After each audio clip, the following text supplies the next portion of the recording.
early review. Okay. So first is an introduction that I found on YouTube. It's really nice, and it gives you some good idea about Kaizen and Six Sigma and everything.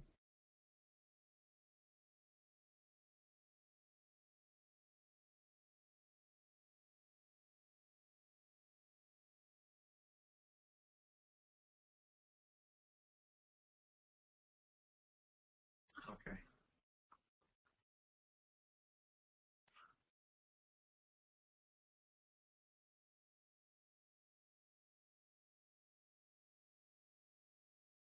Okay.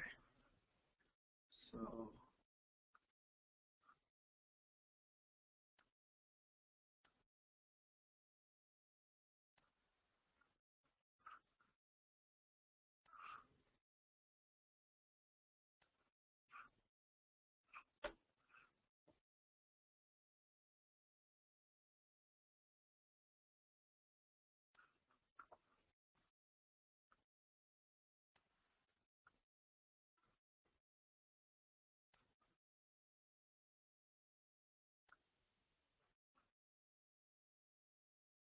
okay. It's like this. Okay. So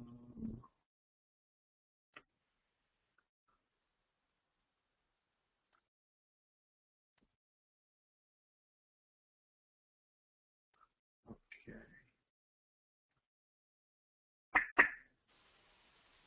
Introduce or perhaps recap some of the core foundational philosophies underlying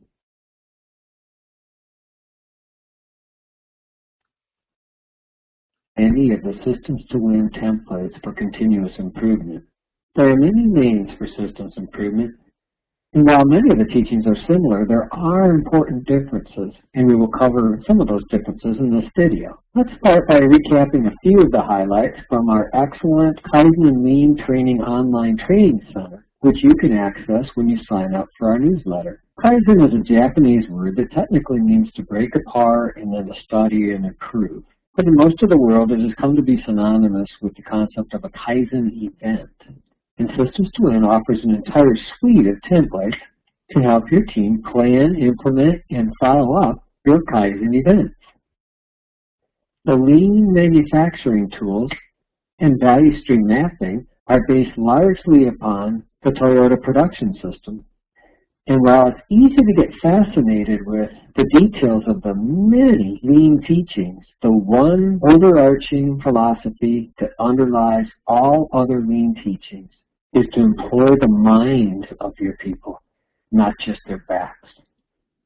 Lean teachings are primarily obsessed with three things: reducing the time it takes to make or do whatever it is that you make or do, draining the swamp of your protective inventories to create a smooth flow of inventory or other process outputs that exactly meets the pace of your customer demand, so that you maximize your profitable throughput and minimize your wasteful outputs. Your lean journey will usually start with a simple 5S program to simply organize your workplace and clean up some of your most egregious messes. And at some point, you'll implement some visual systems and other diverse common sense methods of reducing errors. And you haven't really implemented lean until at some point you can reduce your batch sizes and your setups to reach that holy grail of lean that has so many unforeseen payoffs. A pull system that pulls only the inventory and effort needed to satisfy actual customer demand. And of course, Systems to Win has an entire suite of tools to help your team to implement these lean concepts. Six Sigma is an approach to quality improvement developed by Motorola that relies on the use of statistics and other non-statistical tools and methods to analyze and improve processes to meet quality objectives. In statistics, the Greek letter sigma denotes how much a process varies from perfection based on the number of defects per million opportunities for failure. It's important to note that not every process is important enough to deserve the investment of time and money to achieve the standard of excellence of Six Sigma. But these same tools and methods can be used to improve any process to a level of quality that is cost-effective and appropriate. The most important thing to know about the Systems to Win suite of Six Sigma templates is that they are designed to supplement, not replace, statistical software. The Systems to Win templates are designed to fill in the holes in your quality toolkit, doing an excellent job of those things that statistical software do so poorly. DMAIC is an acronym for the 5 steps of process improvement: define, measure, analyze, improve, and control. In general, you'll find that any single continuous improvement tool might contribute to more than one, and sometimes even all 5 of these steps. But in general, you'll find that lean tools tend to emphasize defining and improving processes, while Six Sigma tools tend to emphasize measuring and analyzing. Worldwide, there are a bewildering number of certification programs to train people to become green belts, black belts, or even the highest level of mastered black belt. Look up the impartial case studies on the internet for yourself, and you will find that the classic statistics-intensive approach to Six Sigma quality improvement is not for the wishy-washy, and the companies that have published their successes have done so after many years of relentless commitment. Also notice that you will be hard-pressed to find many small companies that can afford the discipline and costly training to implement the classic statistics-intensive Six Sigma program. But does that mean there is no merit for a small or medium-sized company to define, measure, analyze, improve, and control its processes? Absolutely not. You just need to be a little less zealous about measuring and statistically analyzing every little thing. It employs some entrepreneurial common sense to utilize those 20% of best practices that can yield 80% of the benefits to you. In fact, several articles have begun to appear in recent trade publications that scientifically verify what has been probably intuitively obvious to most entrepreneurs all along. Here's what the studies have found. Lean and Kaizen techniques for process improvement, when employed all by themselves, yield some rapid early benefits and then tend to bog down in a quagmire of little further progress, primarily because they're too prone to the cowboy shoot from the hip mistakes of thinking that everyone knows what the problem is and then running out to solve that problem and then finding out that it really wasn't the root problem after all.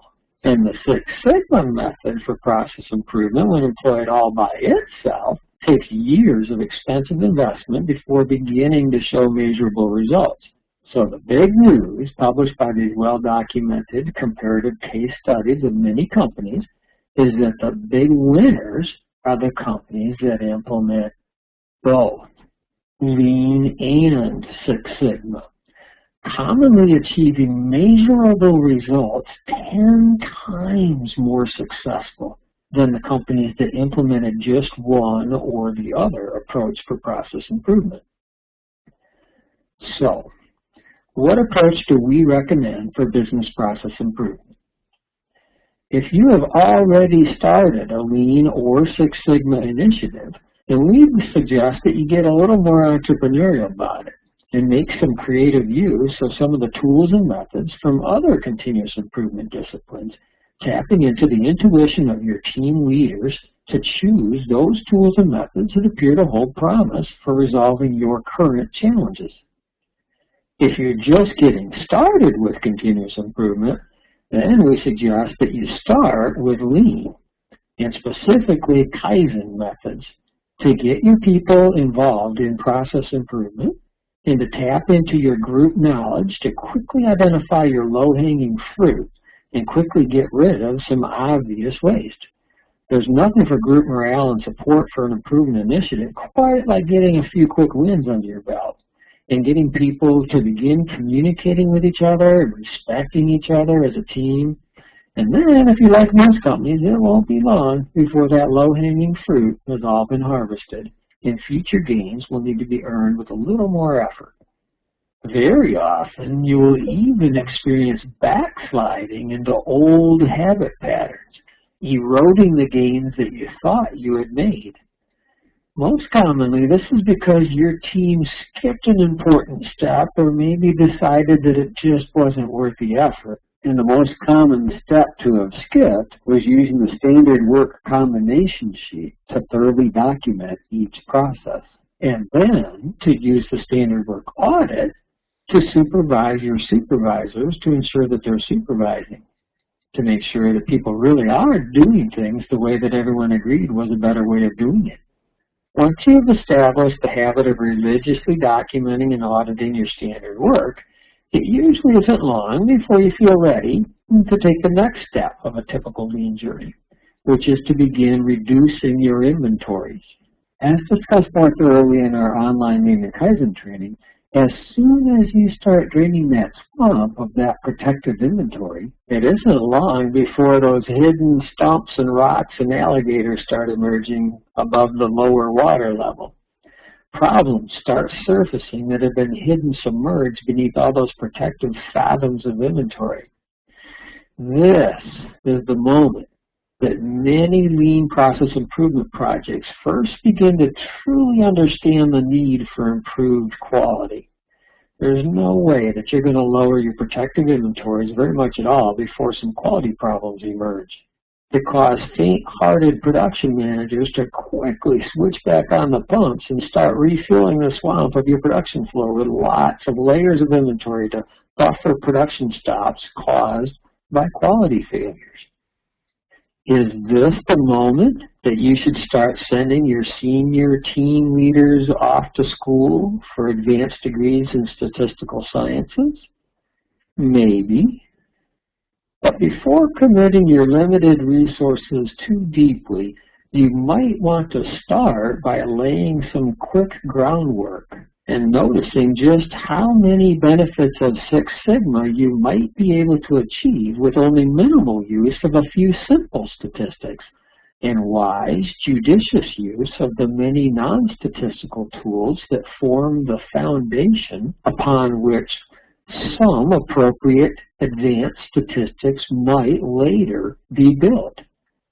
That's what the Systems to Win DMAIC Six Sigma templates are all about. If you don't already have a black belt or two within your group, what you really need is for one or more of your key players to read a few books and or take a few courses on Six Sigma and perhaps some other methods of quality improvement. And your people will soon notice that statistics is only a small part of a quality improvement program. And once they learn about and see all of those non-statistical tools and best practices for quality improvement, they're going to want to start using them. And your people are going to try to recreate the tools they see diagrammed in all of those books, either by hand drawing them on paper or by trying to recreate them in Word or Excel. At that moment, your people will be in a similar position as our other viewers of this video. Experienced black belt Six Sigma team leaders that are frustrated with staying late so many evenings trying to recreate in Excel a suite of tools to accomplish all of those non-statistical things described in all those books. If you can in any way relate to what we're saying here, then you are in. Okay. So, let's just.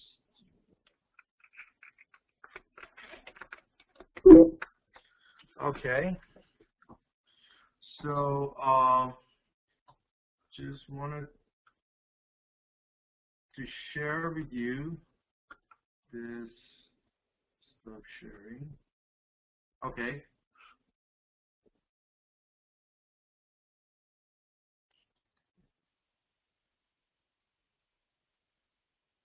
Okay. Uh, so that was a movie, a clip on Six Sigma I wanted to share with you guys. It shows how Six Sigma could be utilized, and we are going to cover a lot of Six Sigma tools and other service quality measurement tools to see how we can implement them in our company or whatever company we work for.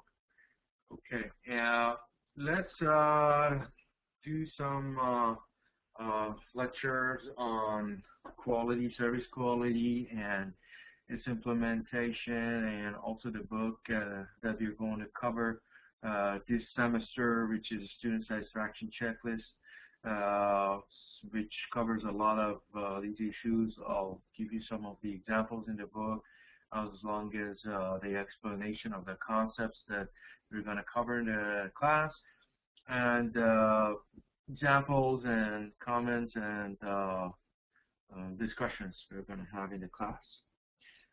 Can everybody hear me clearly? I have this message that you're not hearing my voice, or okay. Were you able to view the clip I showed you?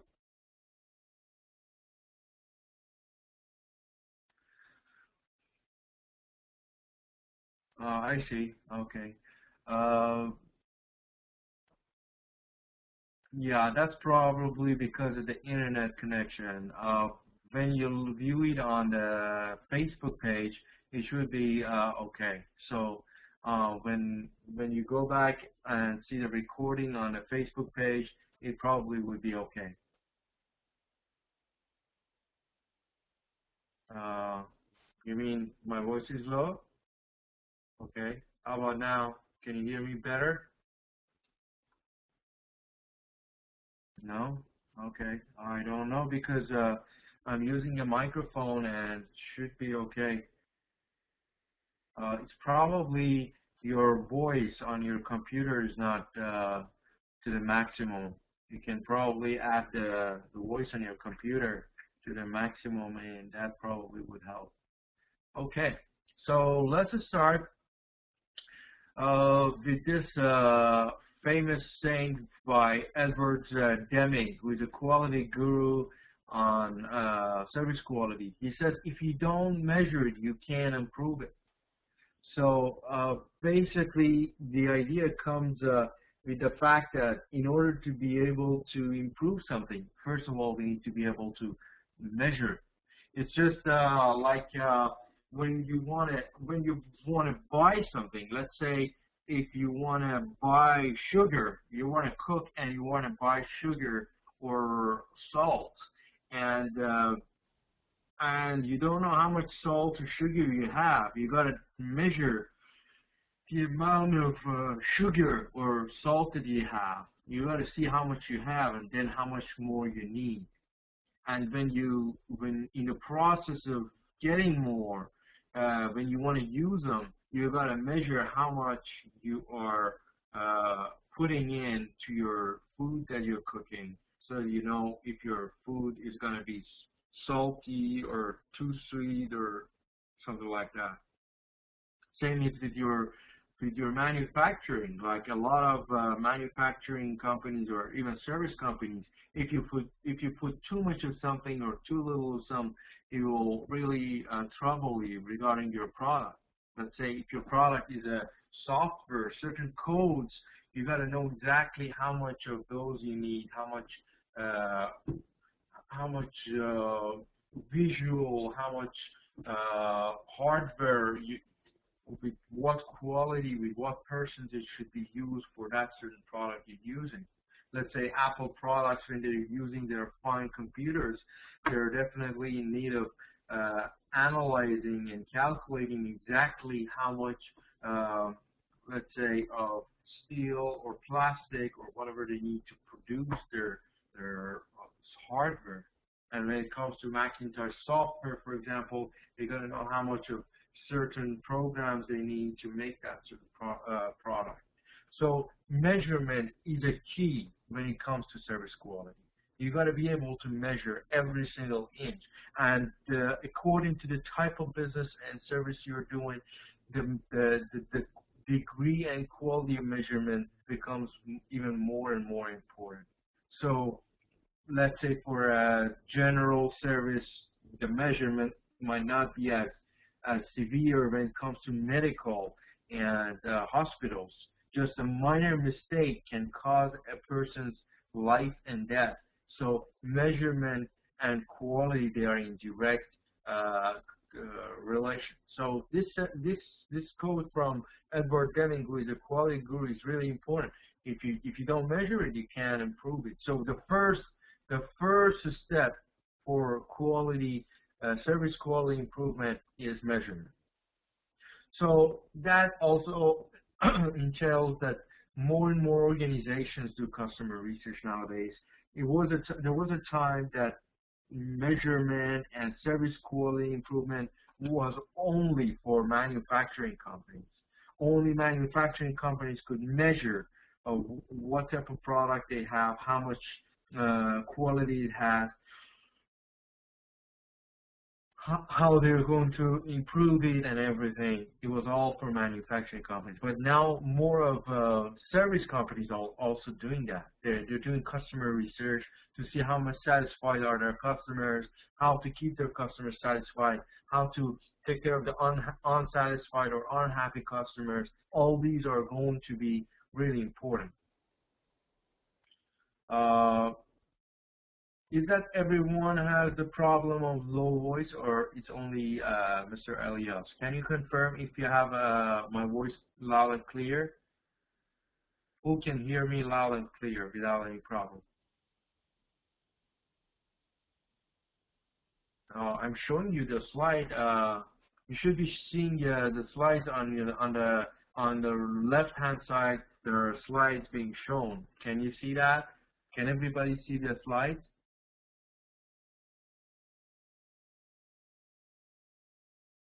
Okay, yeah. So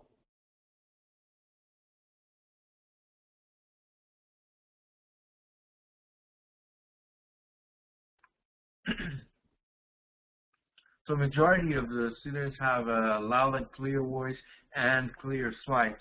So those of you who don't, most probably it could be because of your internet connection. Is either your voice on your computer is not to the maximum, or it's just the way you connect it to WebEx. You have not completely logged in. So I would suggest just log out and then log back in. That might solve the problem.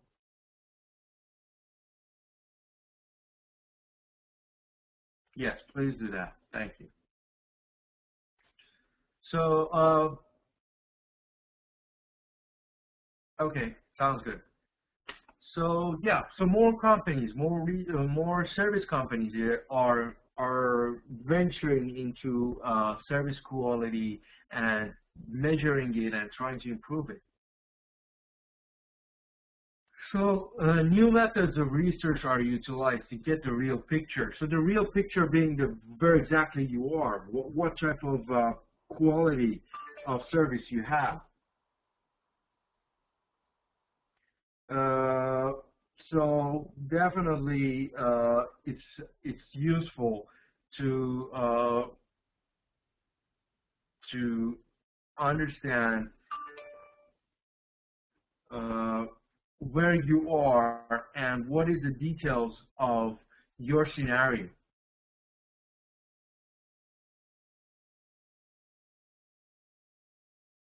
So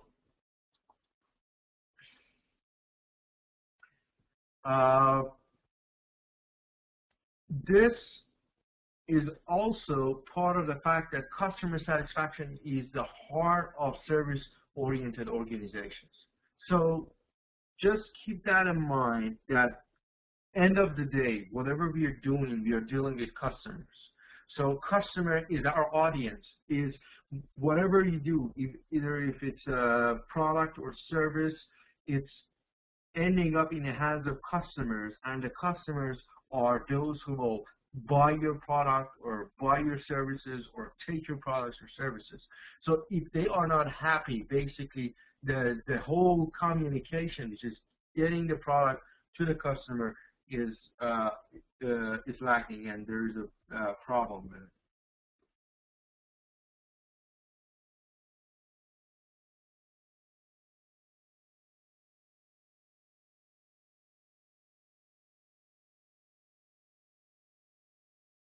So, so the heart of this service-oriented organization. So if you really want to have happy customers, you got to know that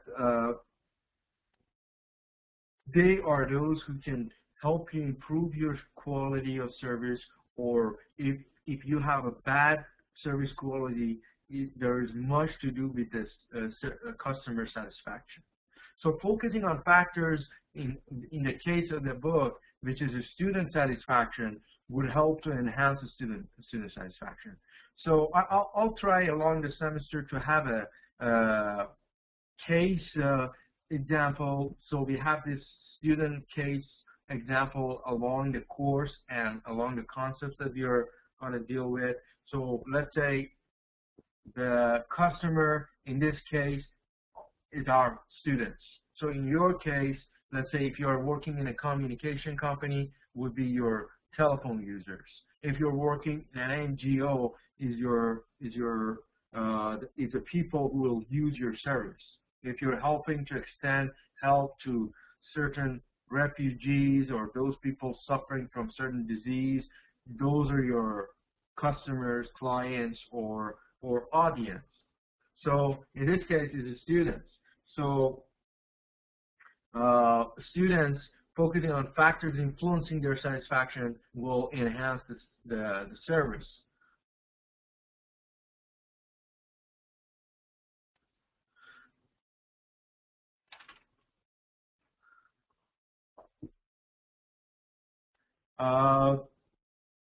So higher education institutions are very much in need of those sorts of researches.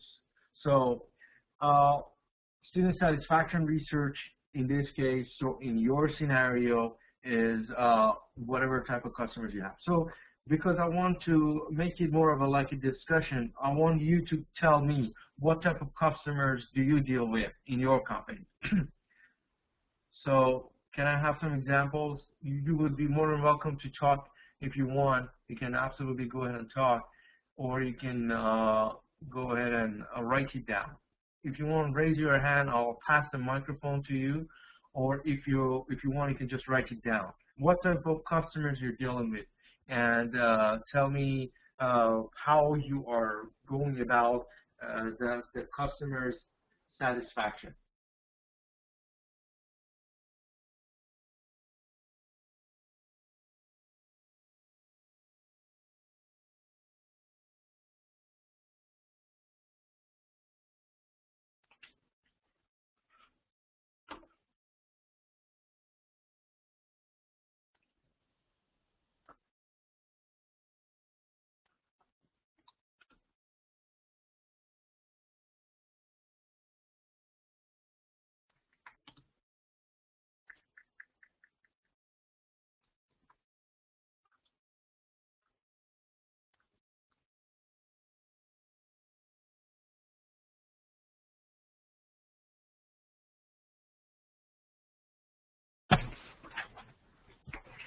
Uh, May I allow to say something about customer?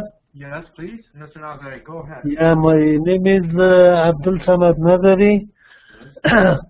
I'm working for the Ministry of Agriculture, Irrigation and Livestock for one of the projects funded by World Bank. We are working, I say, instead of customer, we have beneficiary who are benefiting from our projects. We are working with the local community farmers, with our orchard owners. We are working on establishing new orchards and rehabilitation of old orchards. We are also providing extension services to the farmers, technical support, and we also work with livestock owners, providing support chickens, for example. We're working on poultry. You are providing, you have livestock extension workers in different locations. They are providing technical support, and we have veterinary field clinics in different uh, focus districts. And beside this, uh, you are trying to provide them the inputs, technical inputs, providing extension advices, and we have around 200 extension, horticulture extension workers, and we have around 50 livestock extension workers, and we are working right now in 19 provinces of Afghanistan. Besides this, we are purchasing the required agriculture tools and inputs, fertilizer, agrochemicals, and machineries. So we are trying to provide good quality services in order to make them happy, and then to increase their products and to improve their lives, and this kind of customers we have. And we are nowadays we are using farmer field school approach, farmer to farmer participation. Hello. Mr. Nazari, we lost you. Let's.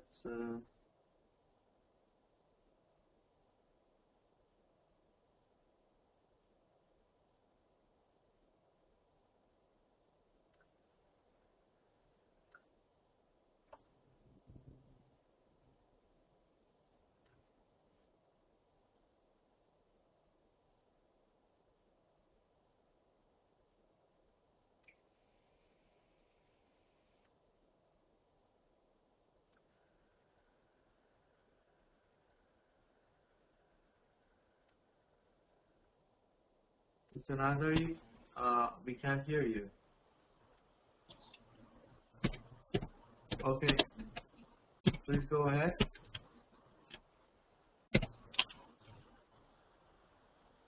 Thank you, sir. Yeah, we lost you for a second. We didn't hear the last part of your comments. So, as I said that I'm working for the Ministry of Agriculture, Irrigation and Livestock for one of the projects funded by World Bank. We are working, providing services to the local community farmers in 19 provinces and in around 50 districts. We have horticulture component, and we have a livestock component, and we have few. Your voice is gone again. So you're more into servicing those. You said you have poultry also. You have you're working with different organizations, and my question to you, and I'm not hearing your voice. Maybe you want to type it down for us. How do you make sure that your customers are satisfied? You mentioned that you really want to make sure that they get what they want, the quality, and the service is up to their level. And we would like to strengthen the capacity of the farmers, so after the NGO or agencies or international organization leave the country, so the farmers they could take over, and they can use the techniques and the new methodology, and they could improve their increase their products, improve the quality, and improve their life, and improve the economy of the country as a whole. Thank you. Very good. Thank you, Mr. Nazari. So how do you make sure that your customers are happy? What strategies do you use? because we have a monitoring and evaluation team, and time to time we carry out survey, annual income survey, and also we have our field monitoring and evaluation field field staff in the areas, so they are continuously monitoring their their orchards and this, contacting the livestock owners and asking what are the problem and whether they are satisfied, they are happy from our services or not. So we are getting monthly reports, and our field staff are spending time. Most of the time they are in the field, and so they know, and we can see the improvement. If they don't do, if our field staff don't provide good services, then the farmers and the elders of the different areas, they will complain and they will inform us that we are not doing good. Okay. Thank you. Very good. Thank you. Very good. So you do surveys and you make sure that the customers are happy. You do different types of surveys, customer surveys, income surveys. So that is great. That's a very good tool. So Mr. Akmal is saying in our company we are mostly dealing with hiring teachers for schools in remote provinces, but we are mostly dissatisfied of having no qualified teachers willing to work in remote areas, and this is the problem. Okay, very good. So you know the problem. The problem is the qualified teachers that you have are not willing to go to those remote areas. So that is a concern. So, and that probably would cause in student dissatisfaction, because those teachers who are willing to go there probably are not as qualified, and when they go there they can't teach properly. Students will not be happy. The students will not learn properly. So you know, this problem of the employees or qualified employees, who are the teachers in this case, will cause a customer who are a student in this case unsatisfaction. So you know what is going to be your problem. So that is really a good first step. So Mrs. Aragon said, I think satisfaction is the customer evaluation of a product or service in terms of whether the product or service met their needs and expectations. That is true, but nowadays, as you remember, we had in our marketing course, customer satisfaction is not just the functional part of the product anymore. There was a time that you would just give the customer just a functional product that would do the job, and they were happy and okay. But now customers expect way more. It's not just about doing the job. It's about the service, the after service when there's a problem, how you take care of that, the customer service, how when they call you have questions, how you take care of that, the guarantee part, the different parts when they have problems, how you will fix those for them, how you will help them get new products, how to update their products. All these different features that are added nowadays to a product are part of their expectation. Customers are expecting more every single day. So it's not just about the regular needs and expectations. They want to be delighted every time. They want the service providers or the product providers to go beyond their expectation. So if it's just the level of their expectation, they would go for some company that gives them more. So nowadays it's not just about their expectation. So we ensure that there is participatory assessment involving customers to make sure that the quality of service is good. Very good point from Mr. Rafa, because when you are going to get the customer's satisfaction, where do we get that? Where do we get customer satisfaction? Do we get it from the news, the newspaper, the different journals, or from the customers themselves, because we are going to talk about customers and see if they are happy. The best source for us are going to be customers. So when we want to know if they are satisfied or not, the best and only source that we should go to is the customers. So and there are different ways to do that, like surveys that Mr. Nazari was talking is one of them. There are different ways, like question and answer, calling them back, questioning about the service. There are a lot of companies and banks and different service industries. When they give you a service, they'll email you, or when they are talking to you, they say, "Is it okay if we call you for some feedback?" Or even after the conversation, they say, "If you don't mind staying on the line or to give us some feedback." Or they email you. They get your email and ask you to fill up a customer satisfaction form, and then by your response, they know your experience. Was it a good experience or a bad experience? You give them feedback. How would you like it differently next time? So all these are the ways that the companies are trying to get feedback from customers. So very good. In our market, we're forced to use products with low quality and no satisfaction. I don't agree with that, Mr. Barr. In our market today, you definitely, if you have products with low quality and no satisfaction, you're out of business. I can mention a lot of businesses are out because of the customers are not happy.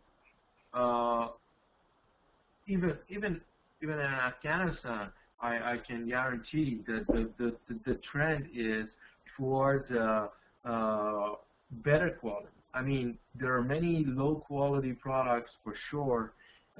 Basically, a lot of outsourcing company products are always from China or anywhere, so that will affect the quality. But because of the competition fact, even in Afghanistan, the competition is good because because business is kind of exciting for people. People want to make money, and they compete against each other. As long as you have competition, if you have only one company doing certain product, that will probably be the case that they can do whatever quality they want. But when there are competitions, the competition itself is kind of a standard for quality.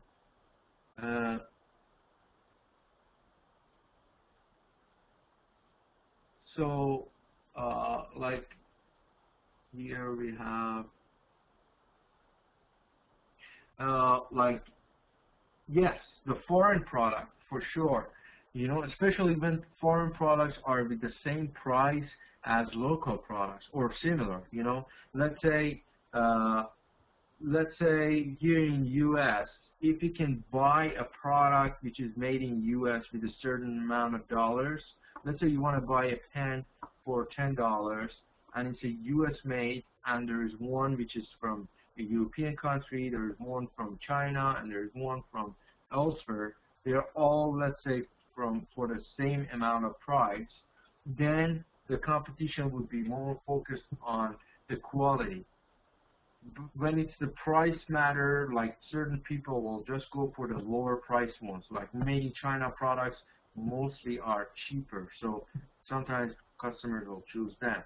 But when it's about the same price, they'll choose the better quality. Sometimes where it's made gives you some idea of the quality, but sometimes it's just a matter of experiencing it, a matter of testing it, and see which one is better.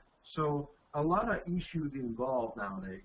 So when we say competition and choices, it's not necessarily the local market, but the international market also. So, and price and quality, yes, for sure.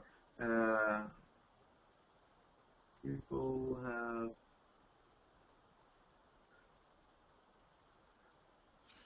so unfortunately, okay, with customer satisfaction.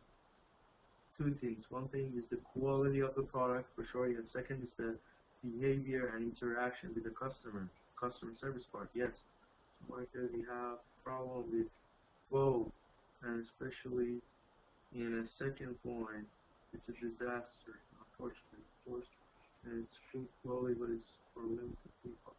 But yeah, okay, yes.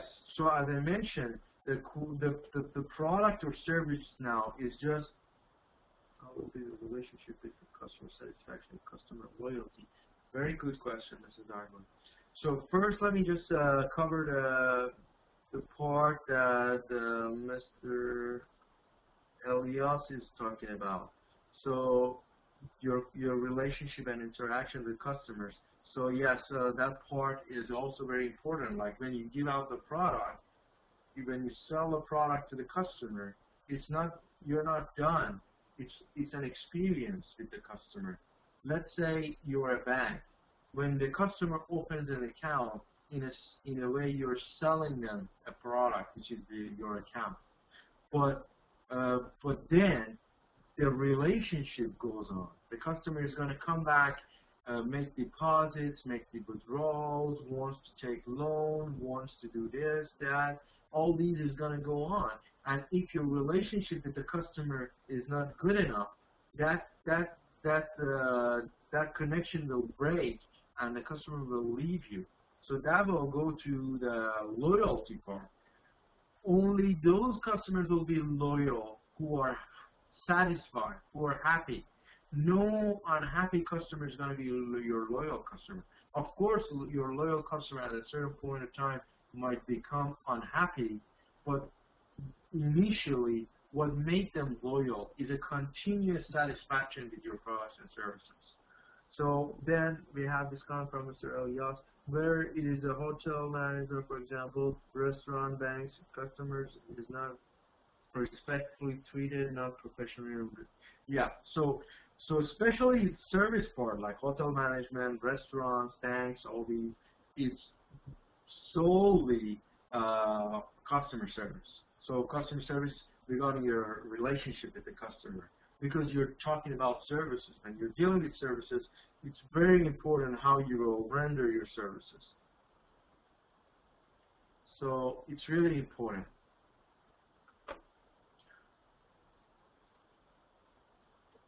Okay, so like in the case of the higher education, like the student satisfaction, we have extensive growth in higher educational institutions. Like there was a time that there was only one university. There was only one school. That's most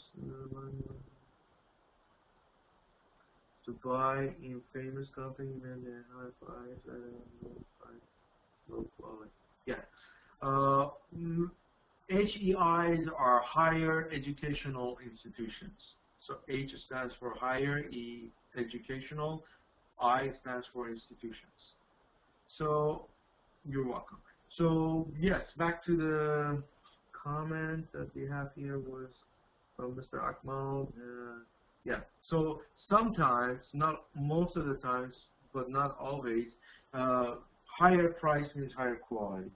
But sometimes higher price is because of the barriers to entry. Let's say a product from a foreign country might go through taxes and all that, so that might increase the price, but it doesn't mean that the quality is necessarily better. But mostly higher price means higher quality, and that's one of the general thoughts and tenets of thoughts of the customers. Whenever something is more expensive, they think it's a better quality. But because of the high competition nowadays, it's not always true. Sometimes a better company will try to reduce their prices because they are very successful. They are able to do research and they have access to very good technological advancements, and that's how they can make their products cheaper. So those well-established companies, for them the cost of production is much less than those newer companies. So even though they have better experience, better knowledge of creating the product, but their product might be cheaper. So not always we can say that a higher price means a higher quality. Sometimes it's the vice versa, the reverse side. In an agriculture sector or field payment, the farmers get more yields and make more money through selling their products. It shows their satisfaction.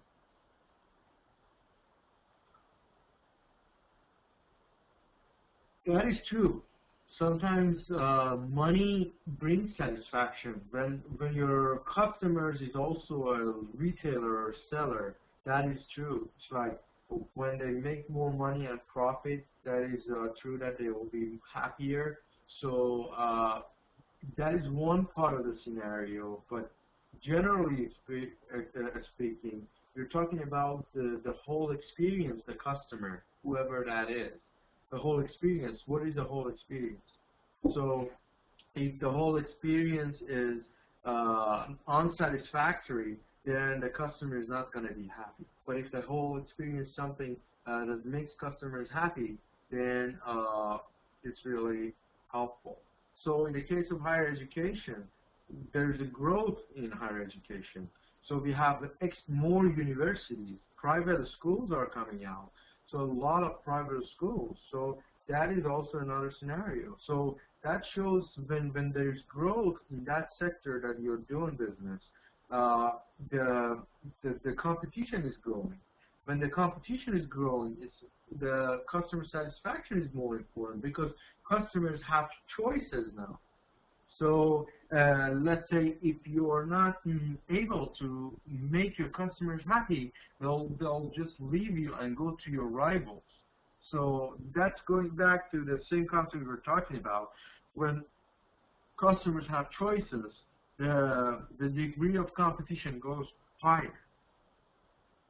So rigorous competition locally and internationally. That is also important. When your local market is not as successful, international market is also a competitor. You can't just say because locally we are not doing well enough, we are not going to consider international market. When there is international products in the market also, those are competing against you as well. So basically it's really important to understand that it's not just the local market. So even like schools and higher educational institutions, for example, there are many students from the country that leave country and go to foreign schools. Those who can afford it, right?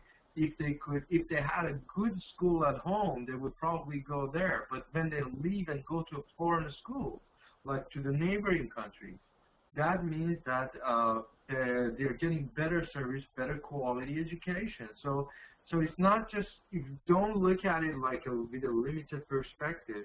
If you remember in our marketing course and the strategy course, we talked about how international global market is out there, and we can absolutely go there as customers. So when you're buying a product, you don't have to buy it in the local market if the international market is not available in the local market. But then the competition becomes even worse when there is international products available in the local market. So if there are not enough or good competition within the local market, international products that are imported, they are going to compete against local products or services. So that is important. A lot of international companies have branches like Sony, Toyota, all those companies. When they have branches in local market, they're going to compete against the local products and services.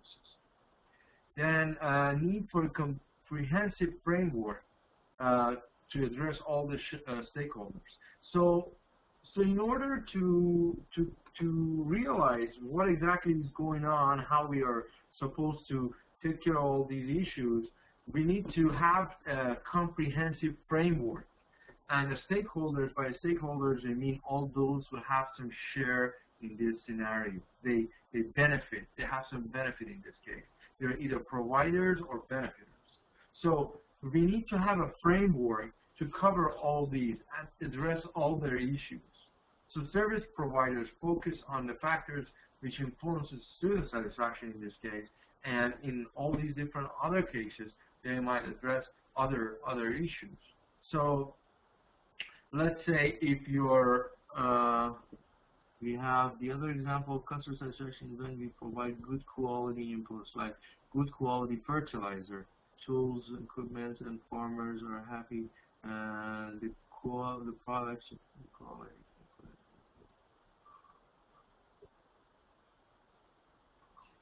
That's true. Um, there is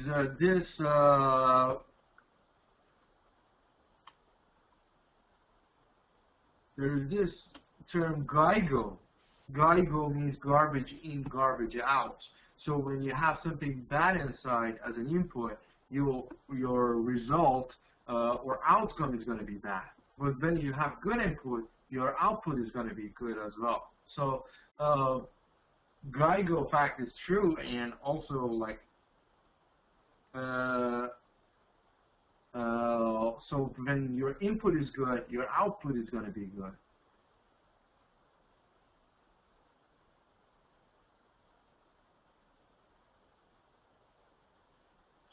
That is very true also. Like higher educational institutions, there is a certain level of standards for general schools all over the world.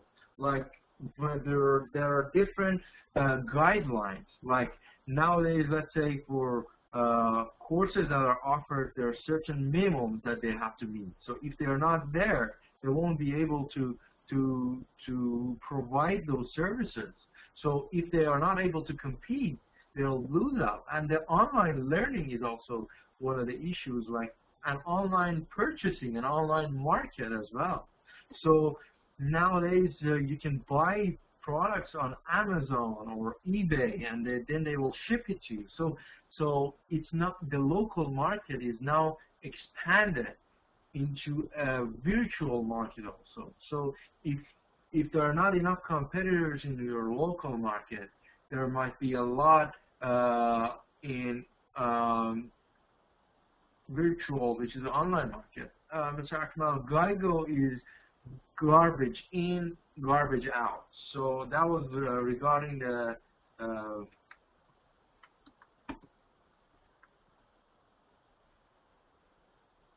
so garbage in, garbage out. When your input is garbage, your output is going to be the same. Okay. So accessibility and responsiveness under the spotlight of like many studies and like that, the book of our course book study also covers accessibility and responsiveness. Like accessibility and responsiveness are two major factors in student satisfaction and majorly in all different customer services, because your service quality, basically customer service should be accessible and it should be responsive. So let's say you're buying a product from IKEA. IKEA is basically where you can buy furniture. They design it for you, and then they'll mostly they have it in a do-it-yourself way, so they are just separated. You do it yourself, or you have them do it for you. So when there's a problem, you need the customer service to be available for you. When you make a call, you want to be able to talk to them. You want to be able to get service from them, and they should be responsive. Let's say you work in a bank. You have a problem with your account. There was a fee which was not supposed to be there. You call the customer service. If you call and it's and the line is busy and it's busy and it's busy and you're calling and you're waiting for several minutes and there's no answer, you're going to go and close your account because you didn't get the service, because they're not there for you. So they should be accessible. No matter what you have a car, you buy your car from Toyota and your car breaks down. You want to call them and see what's the problem. Your brand new car is not working. They got to be responsive to you. You call them, they should be accessible, and they're responsive, take care of your issues. So these are two major factors in most of customer service sectors. Whenever you have service quality, you got to be accessible and responsive. So like in this case, previous studies have done a lot on student satisfaction, but therefore to problems to be investigated would be accessibility and responsiveness, as we talked about. And then dissatisfaction of the students, like the complaints. So students, when they are unhappy, they make complaints.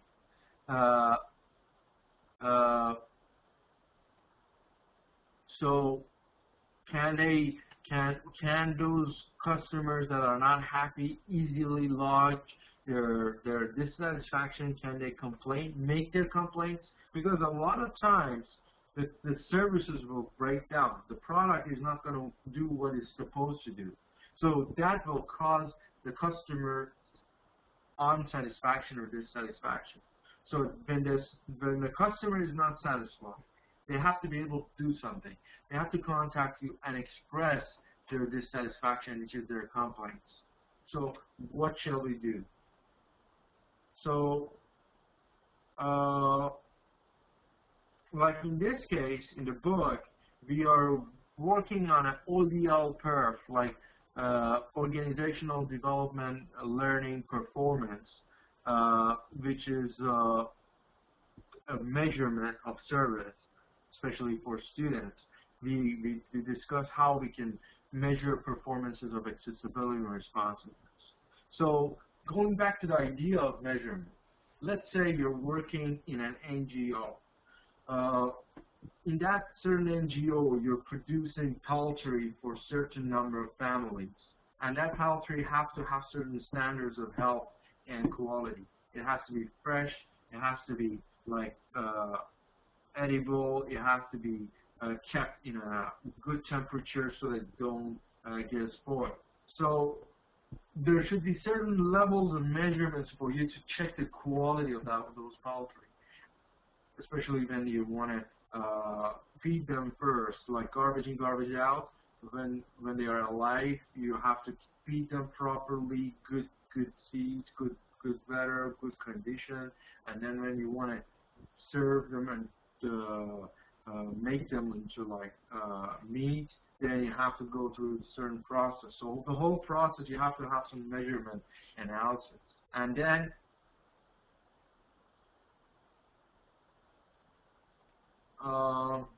yeah, that's further down. I'm just at the first bullet point. I'll go there afterwards. Give me a minute. We'll go there in a few minutes. ODL curve, as I mentioned, is organizational development, learning, performance. And as I mentioned in this course, we have some case example along the concepts so that it's easier for you to digest. Instead of just talking about concepts, we are going to talk about concepts, and I'll give you this example so you can think of it in your case scenario. So ODL curve is it's a measurement tool for education, but for health, let's say health and safety, there's another measurement tool, service quality tool. For, let's say, a hotel industry, there are different service quality measurement tools. These are devised by service quality gurus or those who do surveys and researches. So in this case, in the education case, we have accessibility and responsiveness in under the study, and we use these ODL perf service quality measurement. So we want to test where two major performance dimensions, accessibility and responsiveness, are significantly influential in our citizen satisfaction. So there are many different aspects when it comes to customer satisfaction. Accessibility and responsiveness are mostly ranked among the two highest factors when it comes to customer satisfaction. So how do we measure them? So there is, if you remember the movie I showed you in the beginning, it was about Six Sigma. So basically it talks about defining, measuring, analyzing, and rectifying the dissatisfaction with regard to accessibility and responsiveness in this case. Basically,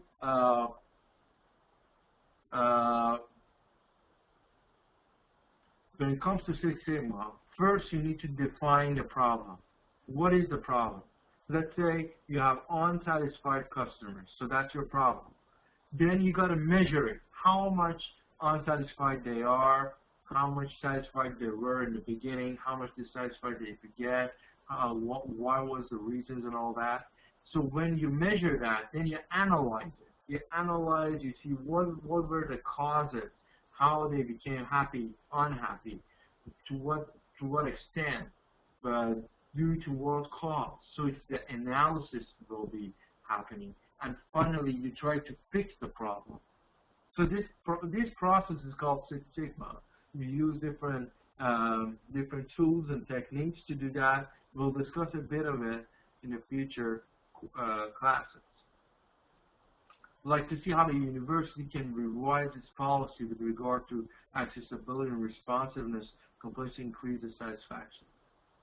So now I want to open for some question and answer. Is there any questions, any comments?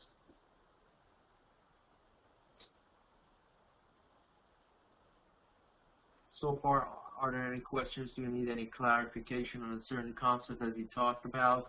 Anything you want to discuss more?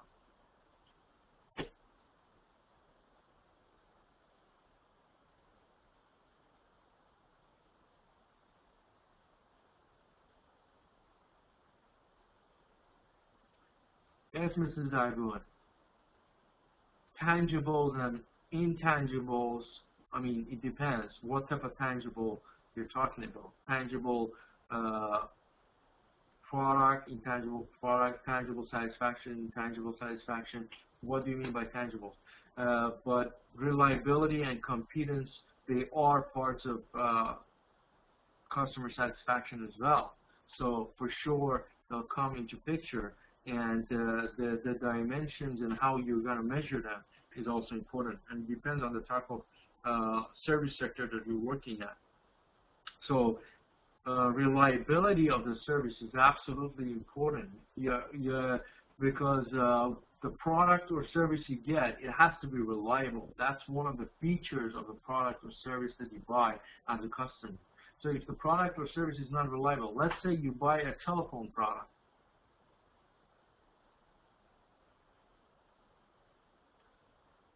Yeah, the physical appearance is also very important. When it comes to marketing, when it comes to certain products like orange juice or those stuff that there are several products out there, it comes more of an appearance that causes the customers to choose your product rather than others, because of the functionality is pretty much basic and it's pretty much like every other product. So the only thing that makes it different is your packaging, it's the way it looks. Or a lot of cell phones are out there. It's just a matter of designs. Which one has a better design or better look, and it's all about how you design it. So, and going back to reliability, for sure it's really important, because let's say if you buy a product from a communication company for, let's say, for your telephone, and the reliability is you having connectivity. If there is no coverage, most of the places you go, you might as well just say, like, forget about it and just start the public telephones, because it's not giving you a service that you're looking for. So reliability is really important. You need a reliable service when it comes to, let's say, communication or whatever. When you buy a car, you need a reliable car. If your car just breaks down on you every other day and you spend hours fixing it, what's the point of having a car? You can just buy, you can just use public transport. Or when you buy a computer and your computer is just breaking down and it's not working, and the software is not matching the hardware, and you're experiencing problems. What's the point of buying that? So all these are important and are really factors that you got to consider. Okay.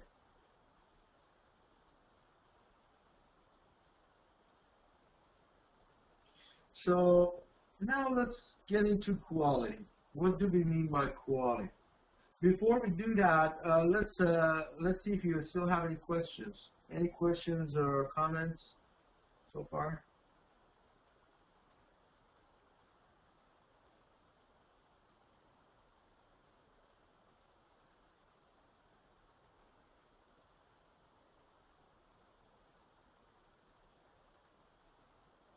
Any questions?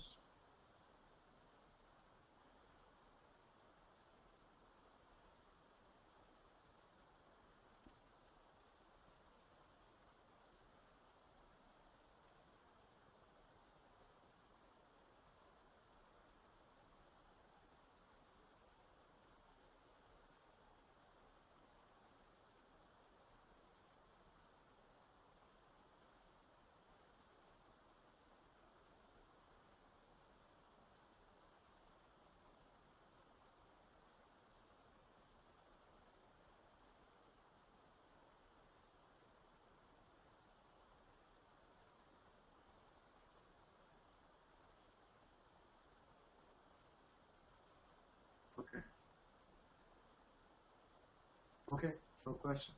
That's good. So let's go to the next slide then. Service quality.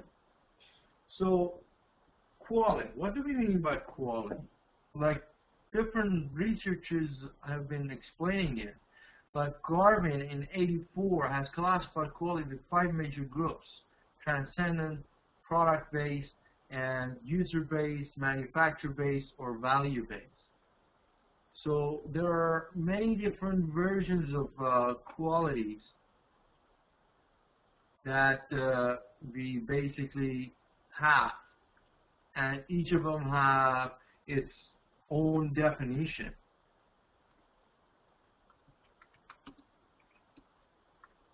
So it's really dependent on how you explain or how you see your quality, how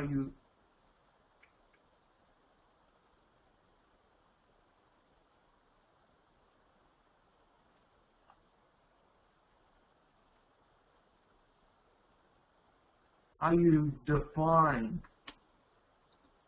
quality. So that basically has a lot to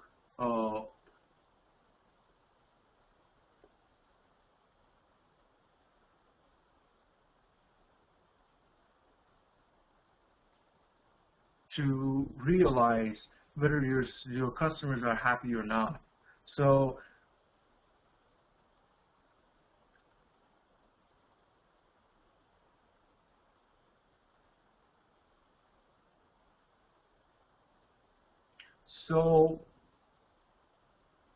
basically, when it comes to transcendent quality, it means that perfection quality means that when the quality that you're expecting is met to the perfection level. So it differs from region to region and culture to culture. What basically will come to that point that gives you the maximum satisfaction.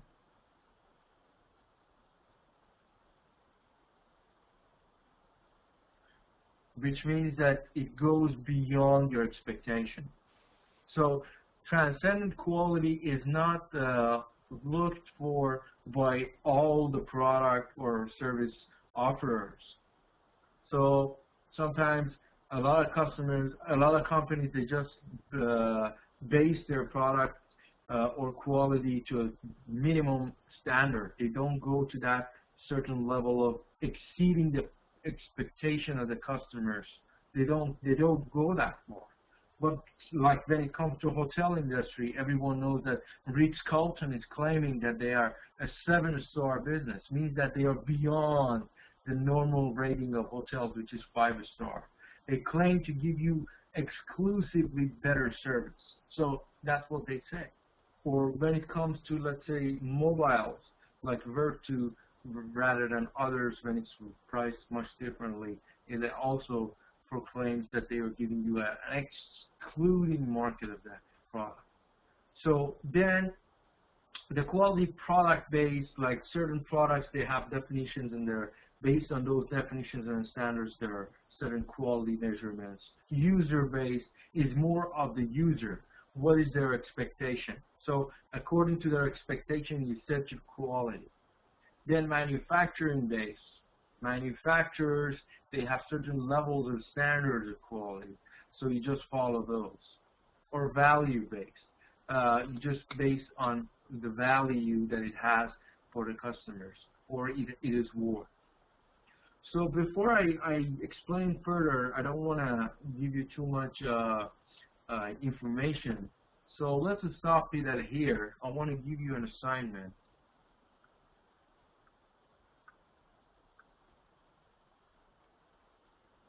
Okay, so my assignment is a part of what I asked you, and Mr. Nazari mentioned and discussed, and some of you gave some examples. So I want you to just make it like more elaborate. But the question is, how do you measure customer satisfaction in your organization?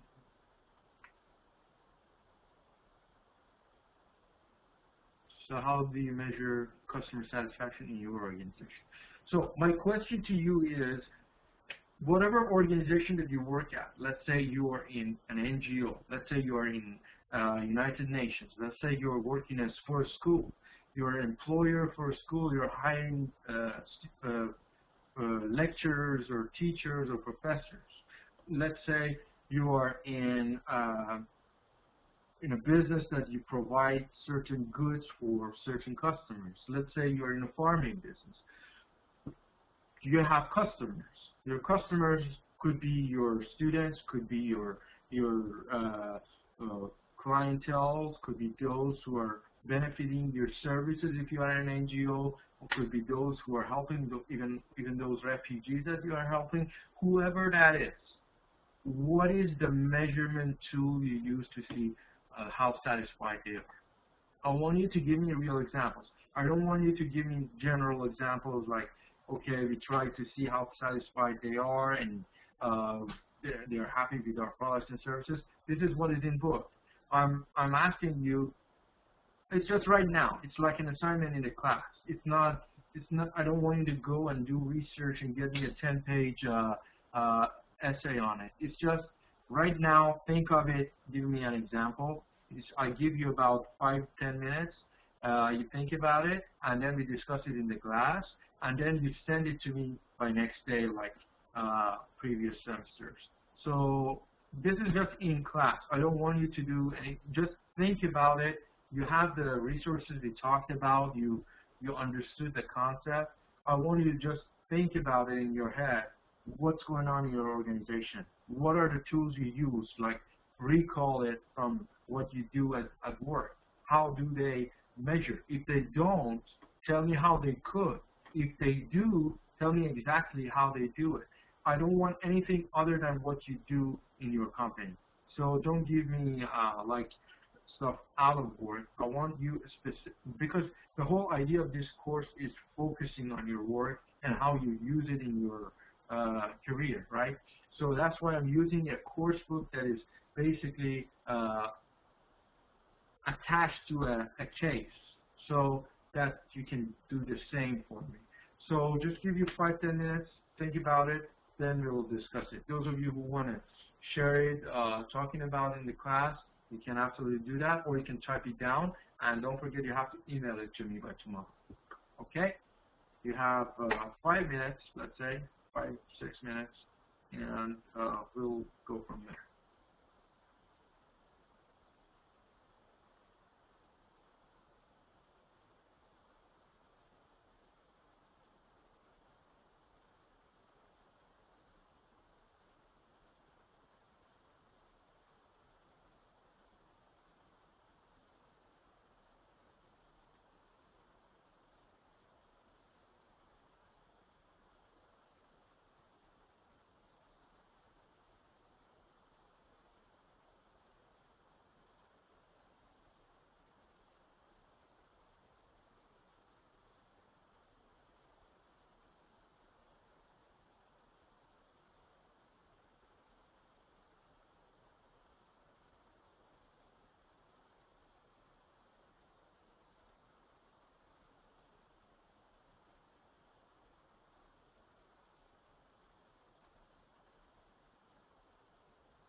Okay.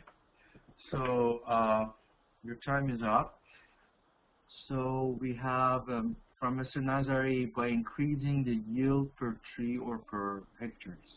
So, or increase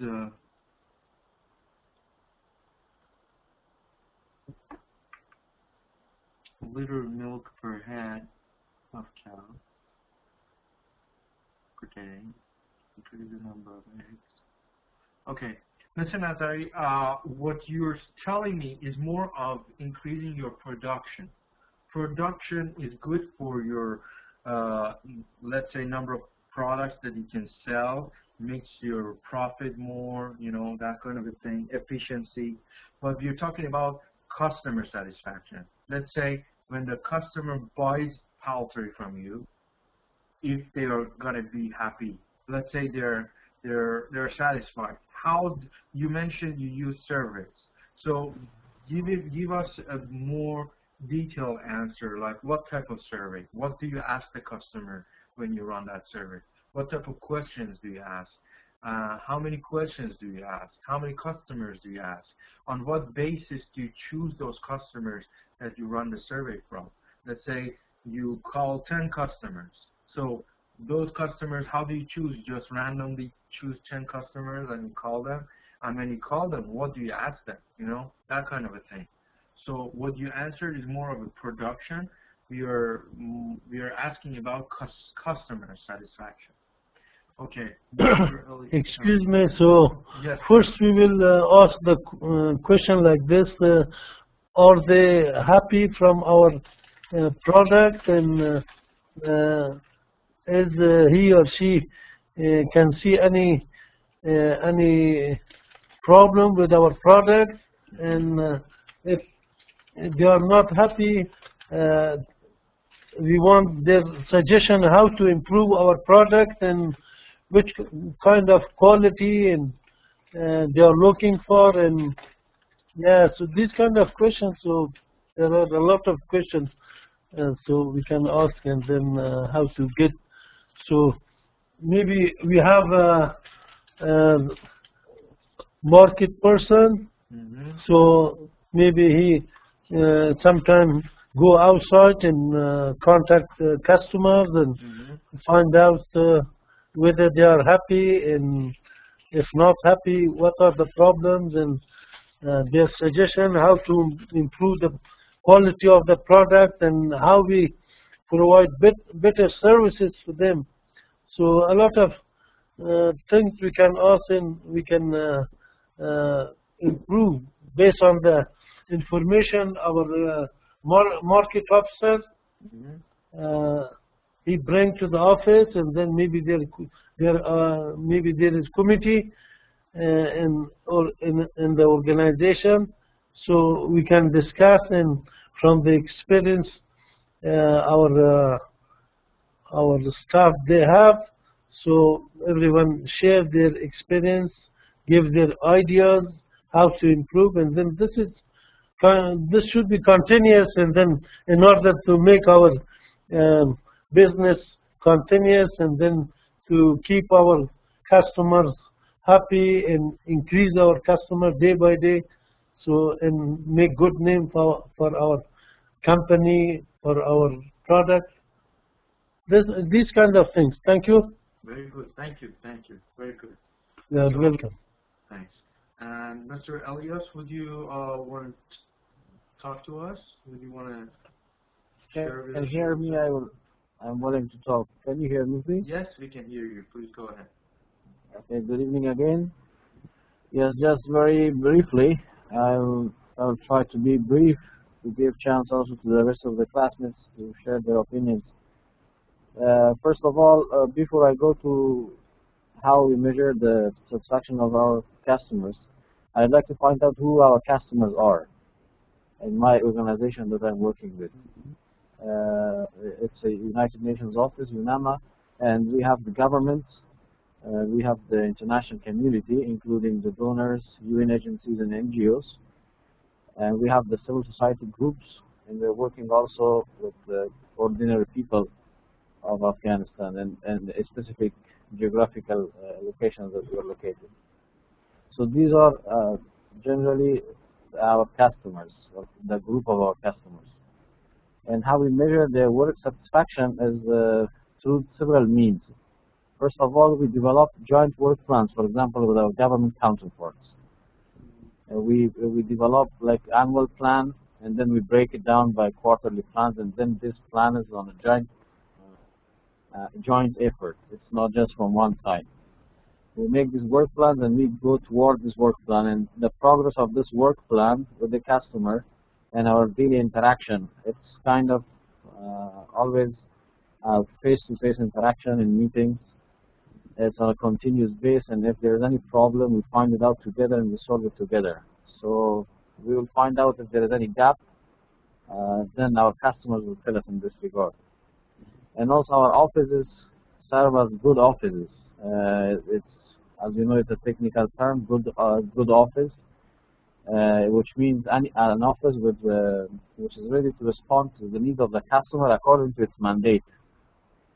For example, our office provides basic assessments and surveys of the, for example, the general governance issues, human rights issues, and capacity building issues. We provide independent, neutral, and impartial information both to the government of Afghanistan, to the donors, so that the challenges are identified and then the joint group works on them. Through this kind of information sharing, we receive feedback from the customers. We also, the next role we have is to create links between the civil society organization and government and donors. So through this networking and linkages, we also receive feedback from all these three groups. And for example, we're working with the people, we respond and assist in the cases, solving of the case of human rights violation in women rights violation, for example, if they are in the presence or out of the presence. Then through these groups, we also receive feedback, and when their cases are solved, that's how the satisfaction of the customer is shown to us. So basically, and also the measurement, it happens based on two things also, verbal and in writing.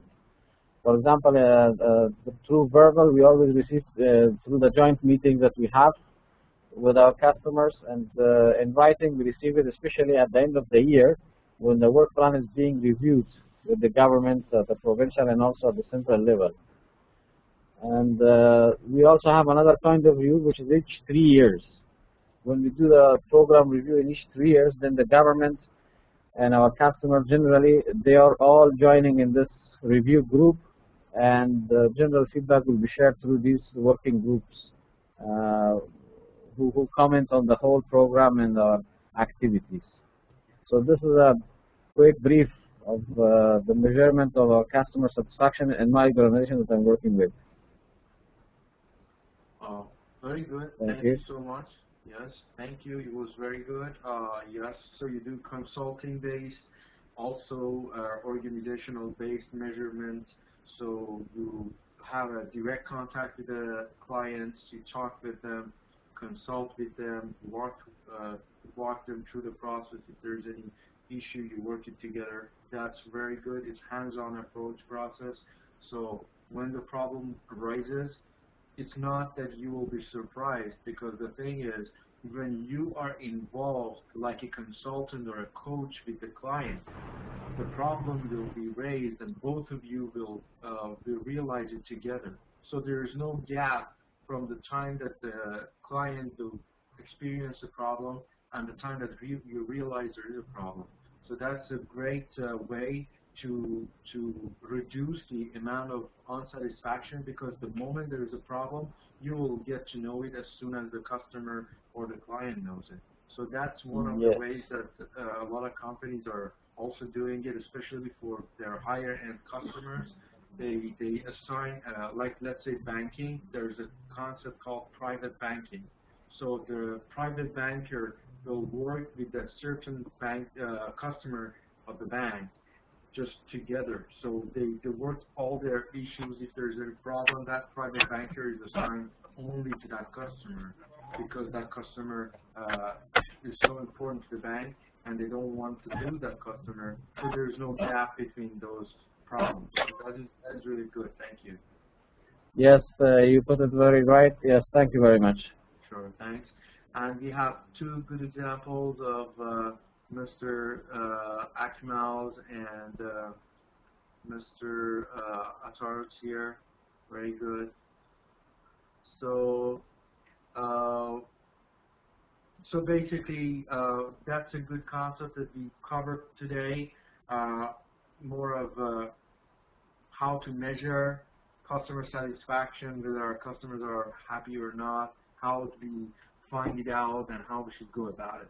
So if there are no questions or comments, we can finish the class now and continue next week.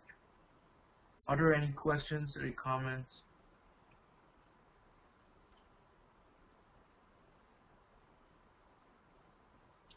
Thank you so much all. Please don't forget to email me your answers. You can just email it right away. Those of you who have it ready, you don't have to wait until next day. And for the rest of you, please email it by end of next day. So the same concepts we discussed. If nothing else you need to do is just an in-class discussion. During the time of class, oh, the final decision, please contact the admin because the timing, they might have another class that time. So I'm not sure how it's going to work. So please contact the admin, Saeed or Mr. Reza, or anybody else at the admin, and they are those who make the decision. So please talk to them, and they'll let me know.